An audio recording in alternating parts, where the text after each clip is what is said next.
Tu te riras de la dévastation comme de la famine et tu n'auras pas à redouter les bêtes de la terre. Les hommes sont capables de se comporter comme des taureaux et des lions, acte 20-29. Ils vous attaqueront comme des loups à cause de querelles en vue de vous ravir votre joie, votre bonheur. Mais le Seigneur a promis de nous protéger des bêtes et de tous les lions. 1 Pierre 5,8. L'ennemi peut employer des gens qui ressemblent à des bêtes, mais si nous gardons vraiment notre confiance dans le Seigneur et si nous ne sommes ni apeurés ni angoissés, le Seigneur lui-même nous protégera de tous.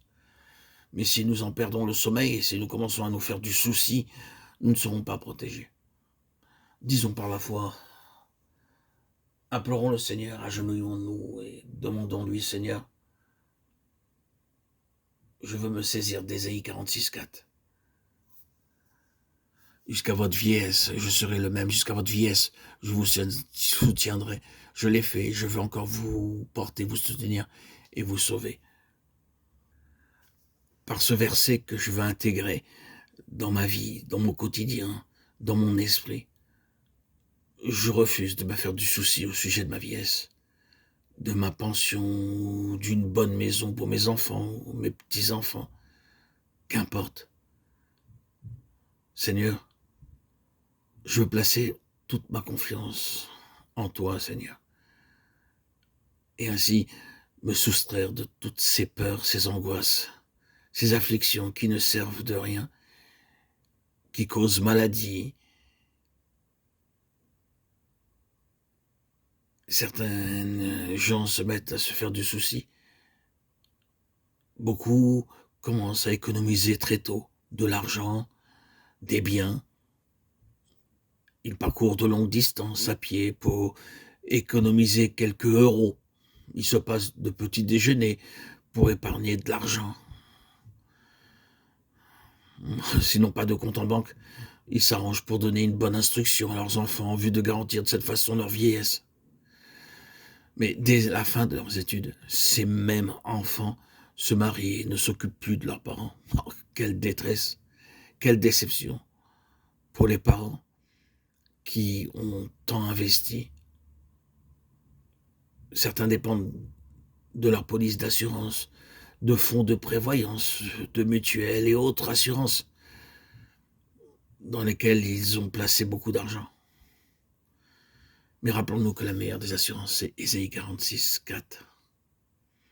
Nous trouvons là une assurance parfaite pour tout besoin et pour toute situation, tout au long de notre vie. Oh Seigneur, nous devons avoir la foi. Ce n'est pas en répétant simplement ces mots que nous en ferons l'expérience.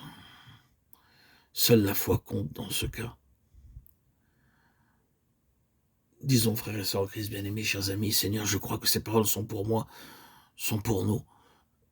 Et je ne veux pas mettre ma confiance dans l'argent, dans des assurances, dans des projets, ni en mes amis, ni en mes enfants. Je veux m'investir plus qu'il ne faut. Je veux, Seigneur Jésus, dépendre que de toi seul. Je veux parfaitement croire que toi, je le sais, tu ne m'abandonneras pas. Et je veux me maintenir dans cette foi vivante, expérimentale, et non dans un simple verset à mémoriser ou intégrer à une phraséologie qui peut à un moment, à un laps de temps, avoir un impact, mais qui comme la plupart des choses qui n'ont pas de consistance tant qu'elles n'est pas vécues dans la foi, se dissoudront, disparaîtront de mon esprit et n'auront plus aucun impact. Le temps fera son œuvre.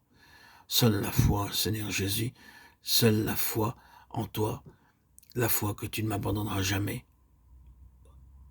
Cette foi seule peut me faire triompher des peurs, des angoisses, des accablements que le monde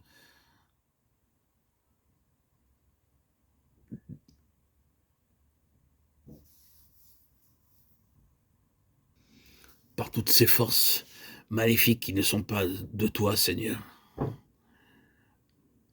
veulent m'assujettir. Seigneur, je me décharge sur toi de tous mes fardeaux. De tout mon cœur, Seigneur, je te prie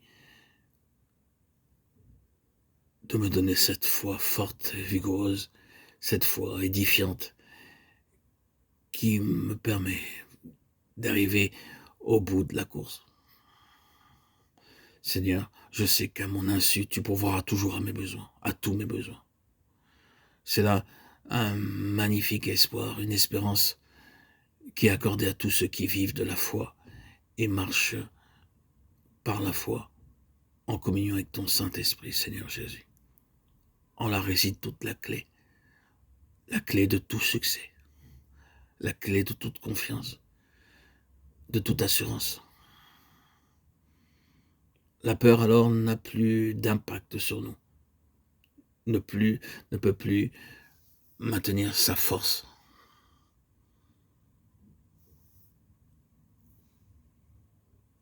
Son pouvoir destructeur qui affaiblit nos âmes, nos corps, notre être tout entier.